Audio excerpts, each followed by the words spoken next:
Mitos y leyendas. Los nazis y el libro del poder.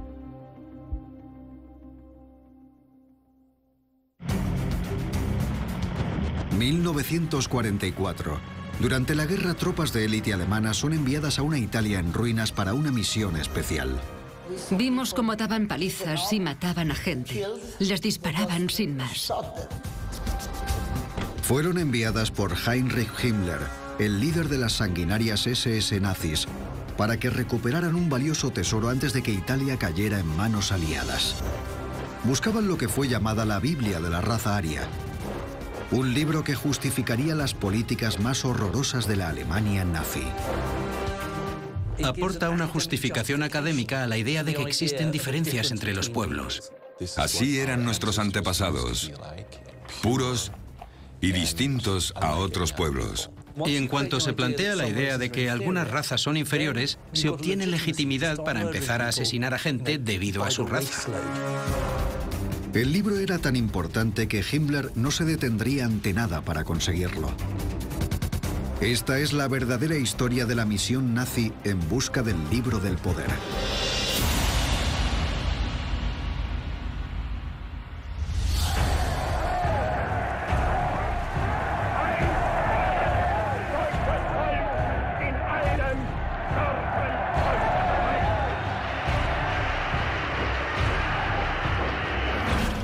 En enero de 1933, Adolf Hitler asumió el cargo de canciller de Alemania. Pero no estaba tan afianzado en el poder como parecía. Los nazis contaban con menos de la mitad del voto popular. La nación estaba dividida y era necesario unificarla.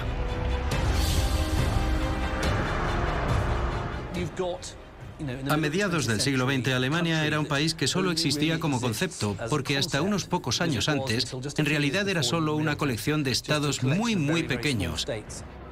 ¿Y cómo consigues unir a un pueblo? La manera de unirlos es creando una mitología.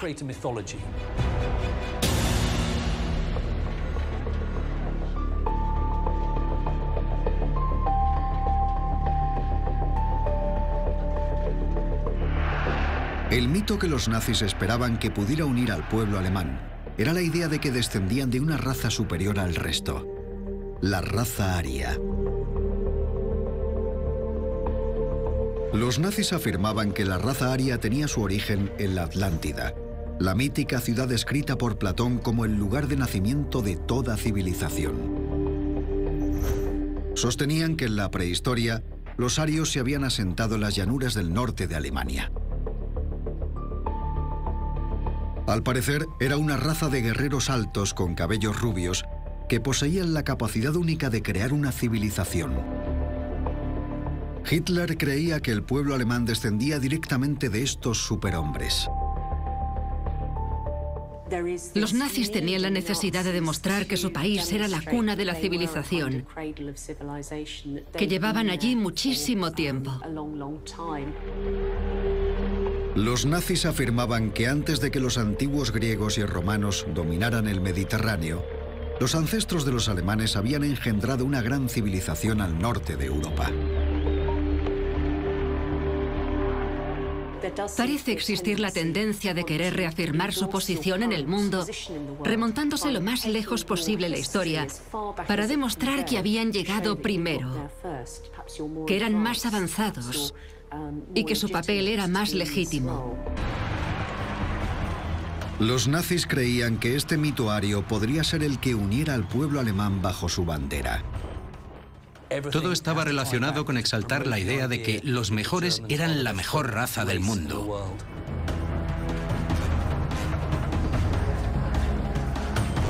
El único inconveniente era que no tenían manera de demostrar que esa raza superior hubiera existido. Pero según decía, existía un antiguo manuscrito que respaldaba las ideas nazis. Hablaba de un pueblo que vivió en Alemania miles de años antes. Los nazis creían que este libro podría demostrar que sus teorías eran ciertas. Se llamaba Germania y había sido escrito en Roma casi 2000 años antes.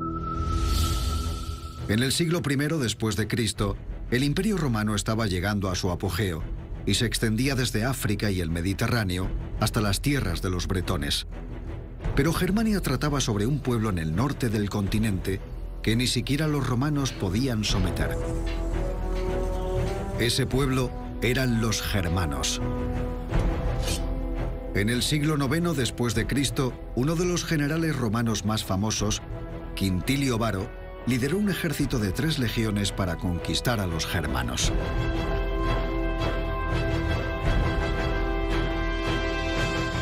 Siguiendo a su valiente rey guerrero Arminio, las tribus germanas se enfrentaron con los romanos en los bosques de Teutoburgo.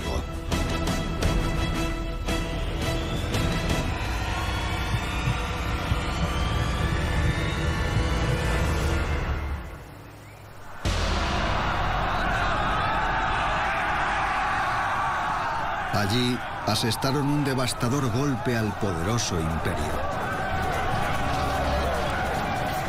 Las 3 legiones romanas fueron aniquiladas. Germania para los romanos era un lugar muy emotivo debido precisamente a este desastre del siglo IX durante el cual su general Quintilio Varo perdió 3 legiones. Fue un desastre de tal calibre que el emperador romano Augusto asumió que los germanos eran demasiado feroces para ser sometidos. Augusto decidió que no debería presionar más para conquistar Germania. Y ese mensaje fue compartido por los emperadores que lo sucedieron. Germania estaba fuera de su alcance.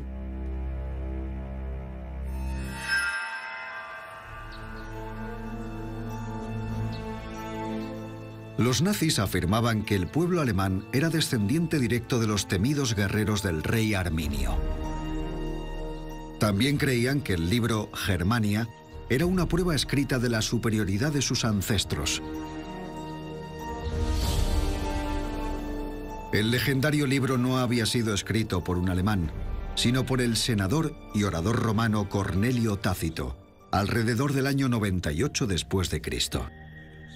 Era uno de los mejores oradores de su generación y tuvo una carrera política ejemplar. Incluso llegó a ser cónsul. De hecho, se convirtió, según muchos, en el mejor historiador romano. Tácito escribió durante el periodo más decadente de toda la historia romana. Sus trabajos describen los sórdidos detalles de los mandatos de los emperadores romanos Tiberio, Claudio y Nerón. Pero aparentemente, Tácito no tenía sino halagos para los germanos. Según decía, no había otra nación ni otro pueblo que hubiera preocupado tanto a los romanos como los germanos con su gran sentido de libertad.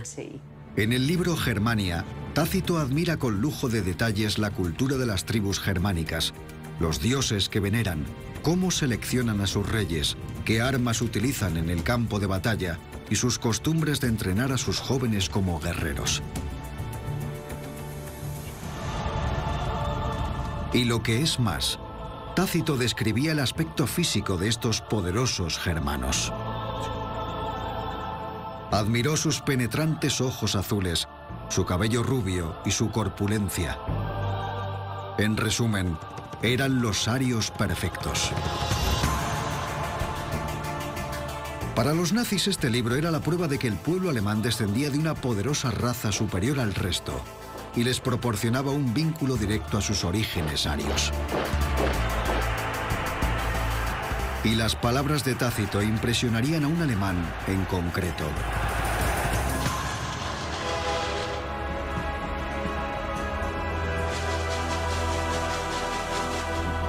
En 1924, un joven criador de pollos fracasado llamado Heinrich Himmler leyó Germania en un largo viaje de tren y fue inspirado por las palabras de Tácito. En él encontró, escritas por un historiador romano 2000 años antes, muchas de las cosas en las que ya creía y básicamente las vio confirmadas. Después de leer Germania, el joven Himmler confesó en su diario: Me perdí en la gloriosa imagen de la soberbia, pureza y nobleza de nuestros ancestros. Escribió en su diario que esperaba que los alemanes volvieran a ser así algún día. Así que quedó impactado. Himmler acabaría convirtiéndose en uno de los hombres más poderosos de la Alemania nazi. A lo largo de los años 30, Himmler se convirtió en una figura clave del Tercer Reich.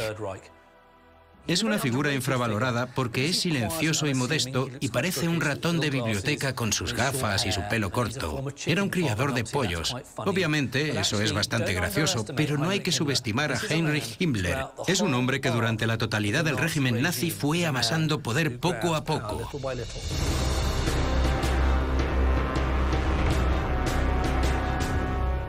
Himmler llegó a ser el líder de las SS, una temible organización paramilitar que controlaba gran parte del Estado nazi.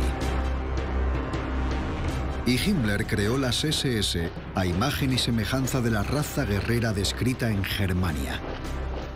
En muchos aspectos, se podría decir que lo que se prometió a sí mismo en su diario en 1924, intentaría hacerlo realidad como líder de las SS. Concibió las SS como la vanguardia del futuro imperio germánico. Y lo que es más, Himmler creía que las palabras de Tácito no solo servían como lecciones para las SS, sino para todos los alemanes.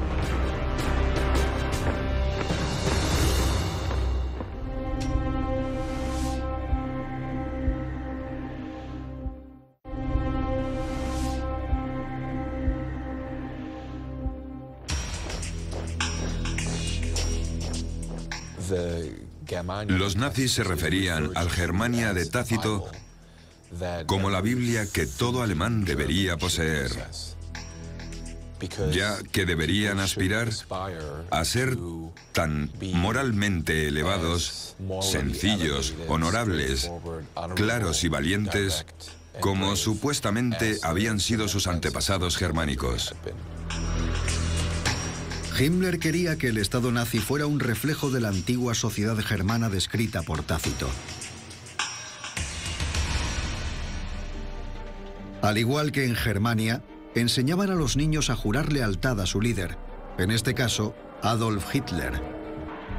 El jefe lucha por la victoria, sus vasallos luchan por su jefe. Se animaba a los estudiantes a que fueran como sus antepasados guerreros, luchando y practicando con armas. Y según la política del Lebensraum, se inculcó al pueblo alemán que las tierras de los países vecinos que antaño fueron el hogar de las tribus germánicas eran legítimamente suyas. Himmler fue más allá y usó a Tácito para justificar la peor de las políticas nazis.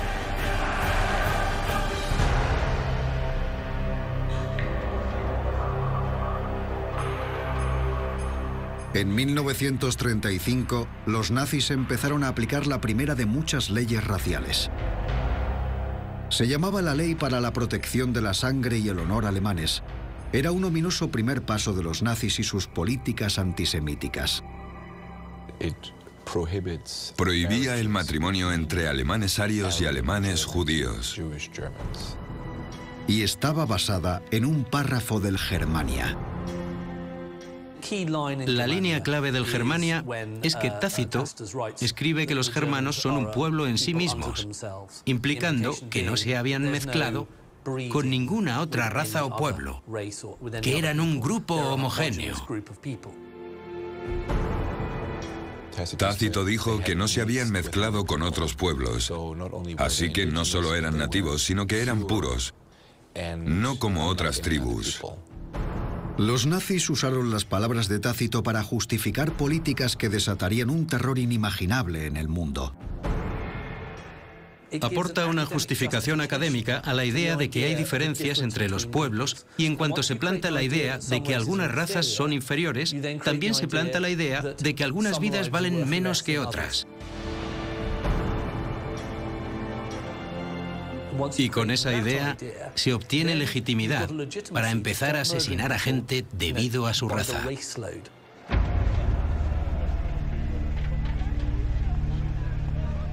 En otras palabras, hay un vínculo directo entre su interpretación del Germania y los campos de exterminio nazis. Debido a su manera de entender a Tácito, más de 11 millones de personas serían asesinadas durante el genocidio nazi.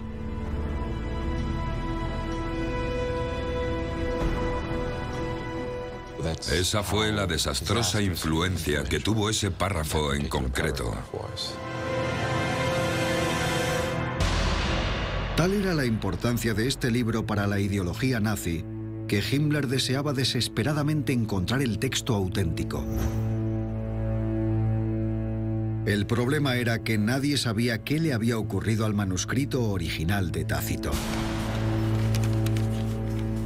Así que para encontrarlo, Himmler recurrió a una de las ramas más extrañas y siniestras de las SS.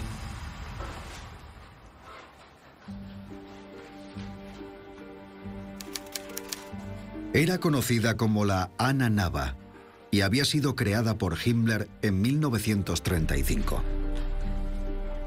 Al contrario que los guerreros germánicos que conformaban el resto de las SS, la Ana Nava era una institución formada por académicos. El ejemplo clásico de cómo los nazis manipularon el intelectualismo y el comportamiento académico, no hace falta más que fijarnos en la Ana Nava. Era una institución creada por Himmler para investigar el, entre comillas, linaje alemán, para averiguar cómo se podría construir una mitología a partir del arianismo y la cultura germánica. La misión de la Ana Nava era reescribir la historia para ayudar a Himmler a demostrar que el pueblo ario germánico era superior al resto de razas. Los Studien Stiftung Ana Nava eran auténticos intelectuales, investigadores y científicos que trabajaban codo a codo con verdaderos excéntricos. Había aproximadamente 100 académicos de distintas disciplinas trabajando en ella que contaban con el mismo número de personal de apoyo. Así que eran 200 personas que no pueden ser considerados como un inofensivo grupo de académicos corruptos que hacía la pelota a los nazis, porque lo que estaban demostrando ayudaba a crear una visión del mundo que en esencia era malvada. A las órdenes de Himmler, la Ana Nava empezó a buscar el manuscrito perdido de Tácito.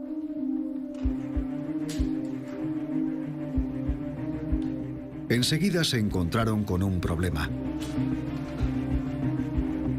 El original de Tácito ya no existía.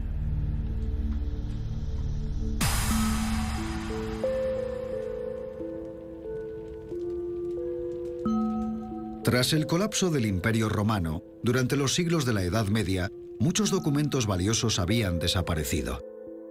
Pero les quedaba una remota esperanza. La Ana Nava descubrió que el manuscrito había escapado a los incendios de Roma. En algún momento de la historia, se había realizado una copia perfecta del texto original. Pero también había desaparecido. La supervivencia de un texto clásico a menudo es un asunto fortuito y azaroso. El hecho de que hoy en día podamos leer Germania se debe a que este manuscrito había sido copiado. Según se contaba, un erudito italiano itinerante había realizado una hermosa copia, palabra por palabra, de Germania en un monasterio al sur de Alemania a mediados del siglo XV. Esta copia del Germania se conocía como el Codex Aesinas. Y esa es la copia con la que estaba intentando hacerse Heinrich Himmler, porque era lo más parecido que existía al relato escrito sobre el pasado germánico.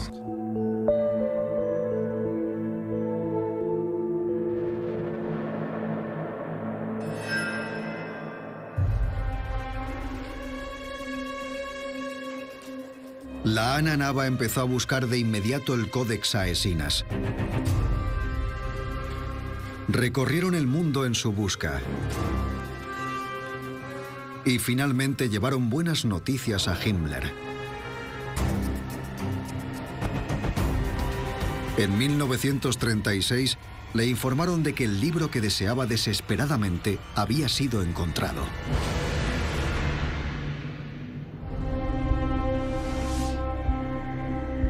Habían rastreado el Codex Aesinas hasta el este de Italia.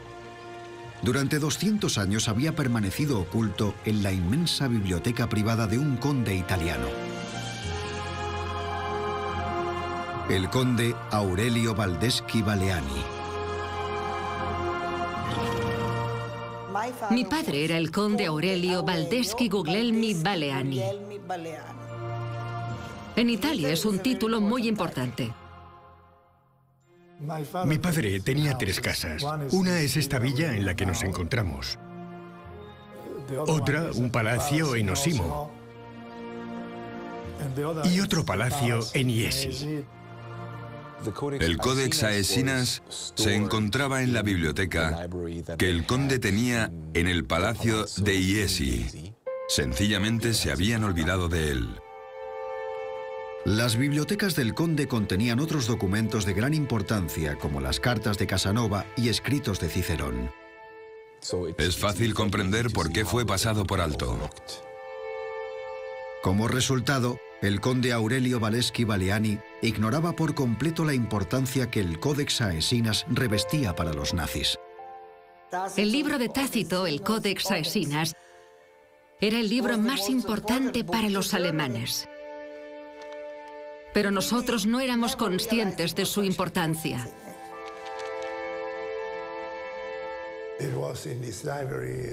Estaba en la biblioteca de la familia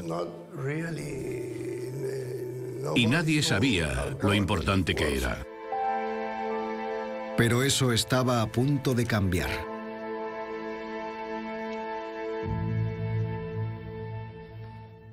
Prima di tutto l'agricoltura, che deve trovare sbocchi per i prodotti ubertosi delle vostre terre. En 1936, Italia era gobernada por Benito Mussolini. Igual que Hitler, era un líder fascista. Este político brutal y populista se había hecho con el poder en Italia tras un golpe de Estado en 1922 y se autodenominaba Il Duce, el líder. Desde su llegada al poder, Hitler, el Führer alemán, había cortejado cuidadosamente a su homónimo italiano. A petición de Himmler, Hitler solicitó al dictador italiano que obtuviera el manuscrito y se lo entregara al Estado nazi.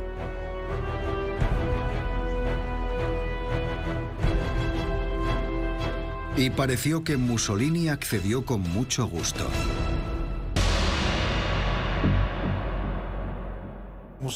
Mussolini pensó que si Hitler quería hacerse con el libro, sería una buena idea dárselo e intentar arrebatárselo a la familia. Himmler estaba convencido de que era cuestión de tiempo que lo tuviera en su poder.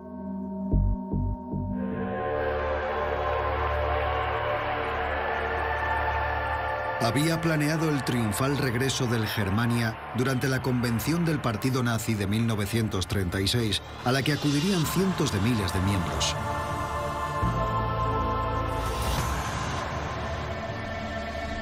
Pero Himmler no contaba con la testarudez del conde Baldeschi Baleani.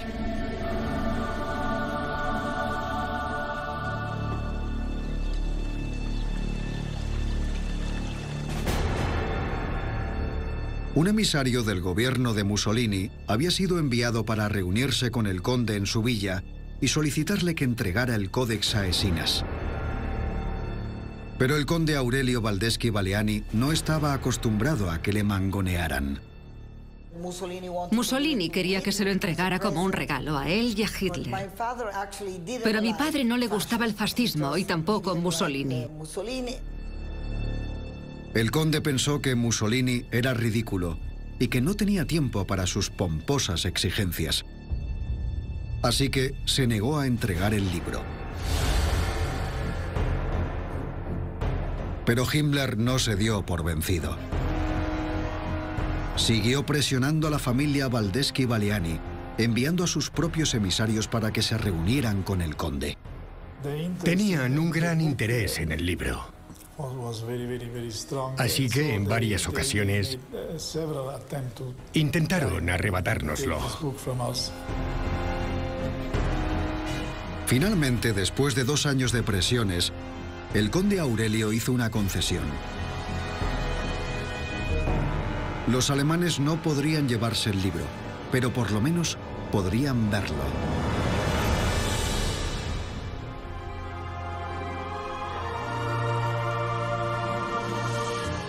Justo antes de que estallara la guerra, el conde empaquetó el libro y lo envió a Roma, donde lo fotografiaron para Himmler. En Roma fue entregado a un emisario de Himmler. Un miembro de la Ananaba, Rudolf Till, tuvo acceso al Codex Aesinas en Italia y pudo hacer varias fotografías. Pero para Himmler, incluso esto no era suficiente. Solo tenía los facsímiles y estaba decidido a hacerse con el original. Y algún día se le presentaría la oportunidad.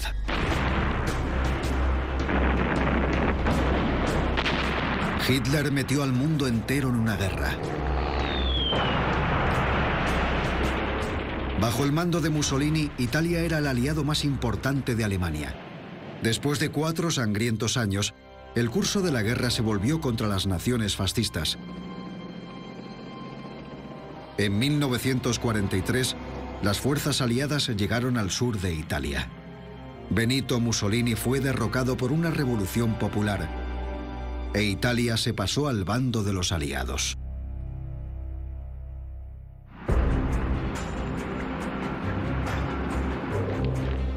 Para reforzar el frente meridional, Hitler se vio obligado a enviar tropas alemanas a Italia. Himmler vio una oportunidad de arrebatar el Codex Aesinas a la familia Baldeschi-Valiani. Así que, con el avance alemán, Himmler envió una unidad entera de sus tropas de las SS a la región con el propósito de encontrar el libro. Pero, ¿dónde estaba?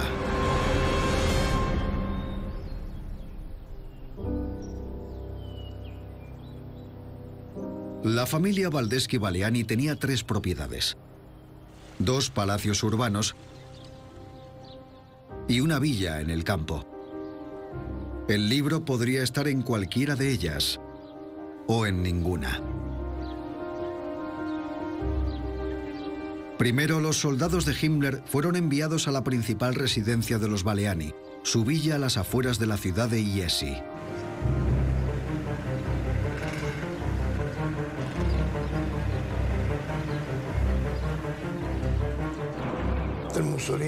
Después de que muriera Mussolini, vinieron los alemanes en busca del libro.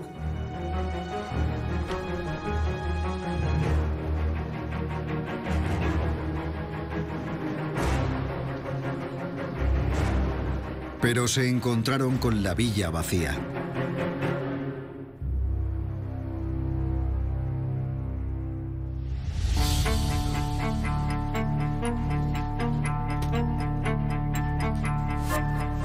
Unos días antes, el conde había trasladado a su familia a otra de sus propiedades para protegerla.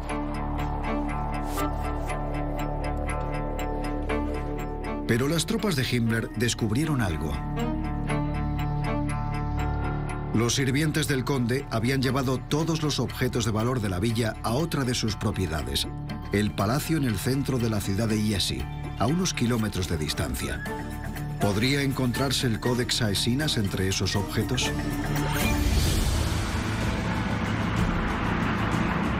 Así que las tropas de Himmler se dirigieron al palacio de Iesi. Pidieron el libro de una manera muy agresiva. Además, los camareros, los choferes y la gente que trabajaba en la casa puede que fingieran que no les entendían, arriesgando sus propias vidas.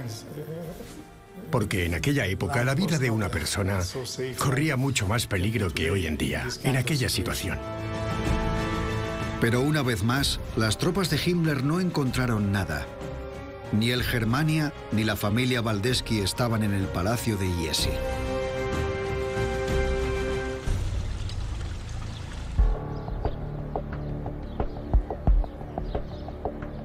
Las tropas de Himmler redirigieron su atención a la tercera de las propiedades del conde, otro palacio a 30 kilómetros en la ciudad de Osimo. Mi familia se mudó a Osimo porque pensaron que sería más segura. Desde su escondite en Osimo, los Waldeski-Baleani presenciaron los horrores de la vida bajo el poder alemán. Mi hermano y yo solíamos asomarnos a la ventana y nos quedábamos petrificados al ver cómo daban palizas y mataban a gente. Les disparaban sin más. Finalmente, los soldados de Himmler llegaron al propio palacio. El palacio estaba cerrado. Llamaron a la puerta. Estaban aporreando la puerta, lo recuerdo perfectamente. Y lo asustados que estábamos por si derribaban la puerta, se llevaban a mi padre y lo mataban. Mientras los alemanes registraban el palacio, la familia se escondió en las bodegas subterráneas. Yo tenía 10 años. Un hermano de 9 y el resto menos todavía. Fue una experiencia terrible. Pasamos 18 días en las bodegas sin poder salir de ellas. Los soldados de Himmler registraron la casa. Pero nunca encontraron la puerta a la bodega y la familia Waldeski-Baleani permaneció a salvo. Al igual que el libro.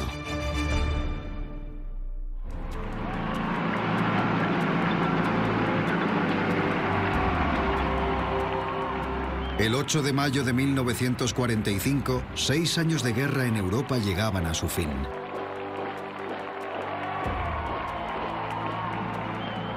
El sueño nazi de un Reich de 1000 años basado en los cimientos de una antigua cultura germánica se había quedado en nada.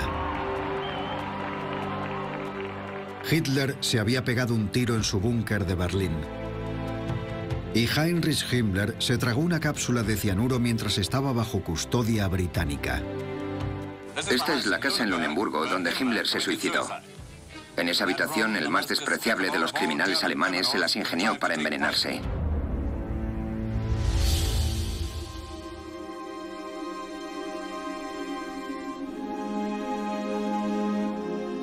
Con el fin de la guerra, la verdad sobre el escurridizo Codex Aesinas empezó a salir a la luz. ¿Justificaría ese libro las políticas homicidas de los nazis? Y en cualquier caso, ¿dónde estaba?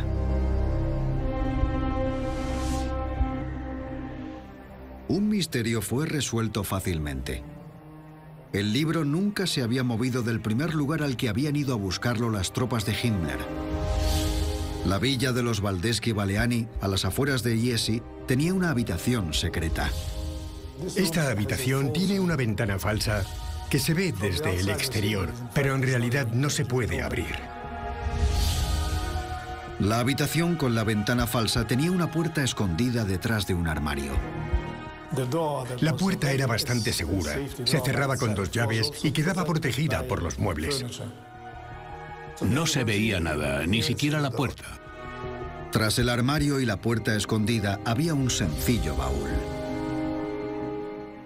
Dentro de la habitación había un baúl donde normalmente se guardaba la colada. Escondido entre una pila de ropa se encontraba el objeto que tanto había obsesionado a Himmler: el Germania de Tácito.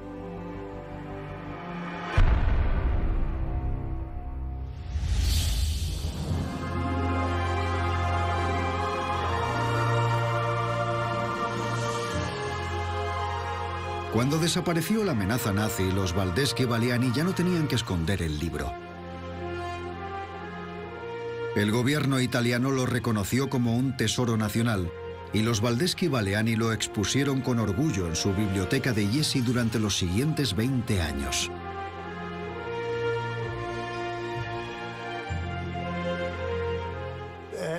Cada año, el gobierno italiano enviaba a unos inspectores para comprobar si seguíamos teniendo el libro y si estaba en buenas condiciones.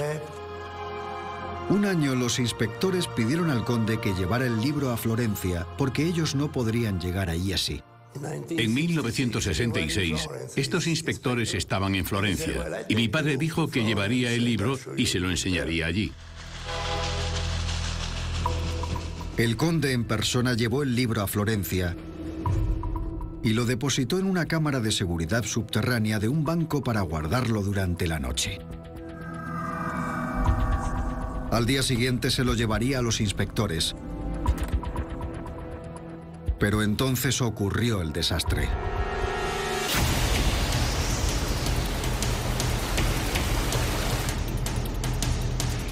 Esa fue la noche de la inundación de Florencia. El 4 de noviembre de 1966 se produjo la peor inundación en la historia de Florencia. Y el agua encontró lo que Himmler nunca pudo. Las primeras y las últimas páginas estaban casi negras. La letra parecía un negativo. Parecía que este tesoro había sido destruido para siempre.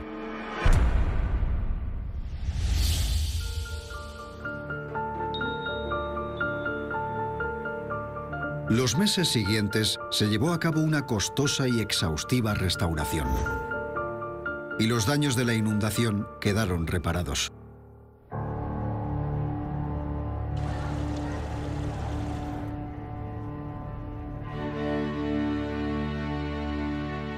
Hoy en día, el Codex Aesinas se encuentra en la Biblioteca Nacional de Roma.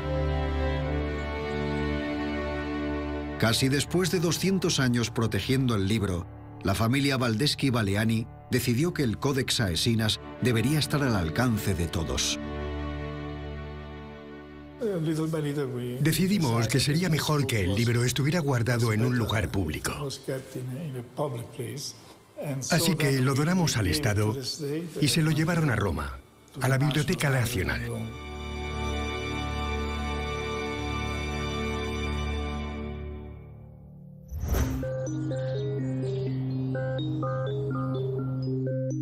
Ahora que la versión más antigua del manuscrito de Tácito ha sido estudiada por expertos de todos los países, ha aparecido una imagen muy diferente de los antiguos germanos que la promovida por Himmler.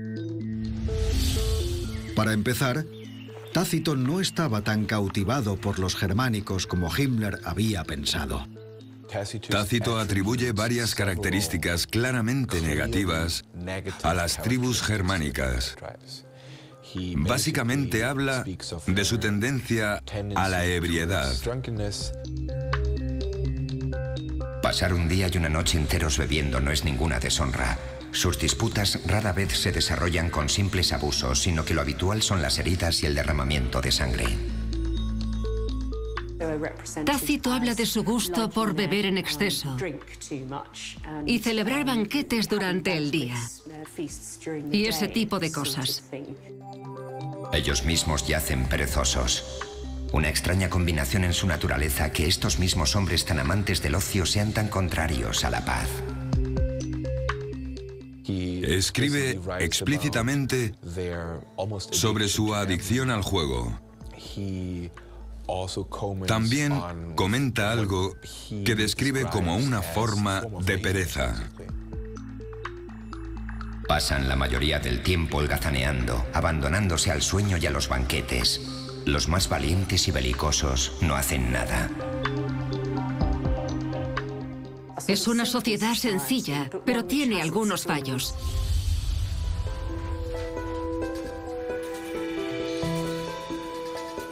Cada vez está más claro que la Ana Nava solo había tomado prestado de Tácito lo que podía usar para respaldar las teorías de Himmler sobre los nobles antepasados de los alemanes. Malinterpretaron, tergiversaron, manipularon y citaron erróneamente algunos fragmentos que no coincidían con su perspectiva ideológica para que encajaran mejor con ella. Fueron extremadamente selectivos. Quitaron algunas partes, sobre todo alrededor del capítulo 4, donde hablaba de su pureza racial, los ojos azules, el cabello rubio y ese tipo de cosas. Cogieron un texto y básicamente lo modificaron a su antojo.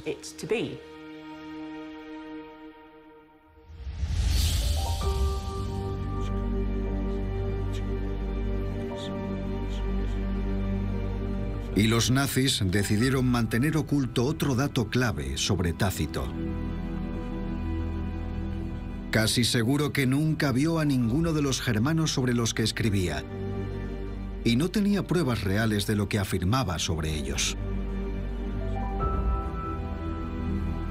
Algunas de las descripciones sencillamente se las había inventado. Al final del monográfico hay una extraña fantasía con imágenes de gente con caras humanas y cuerpos de animales. Empieza a entrar en el mundo de lo fantástico. Así que hay que tener eso en cuenta al leer estos textos.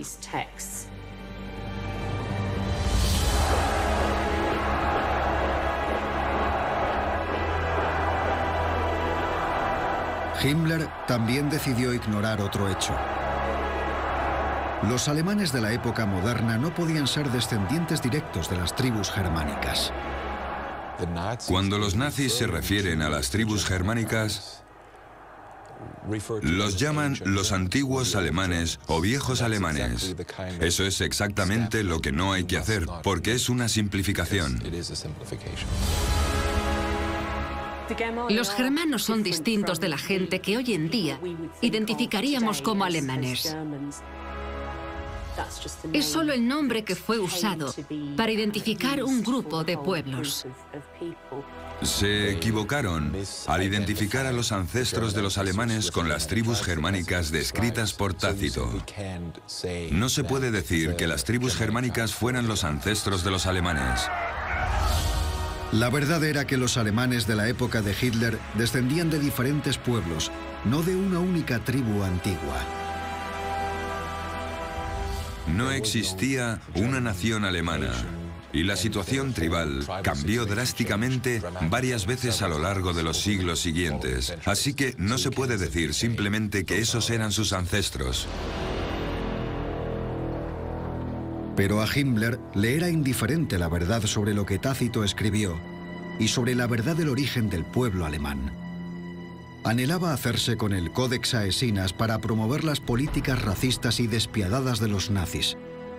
Y lo más trágico es que a pesar de que nunca logró tener entre sus manos el original, fue capaz de usar las palabras de Tácito para ayudar a los nazis a aplicar sus sanguinarias políticas que acabaron con la muerte de millones de personas.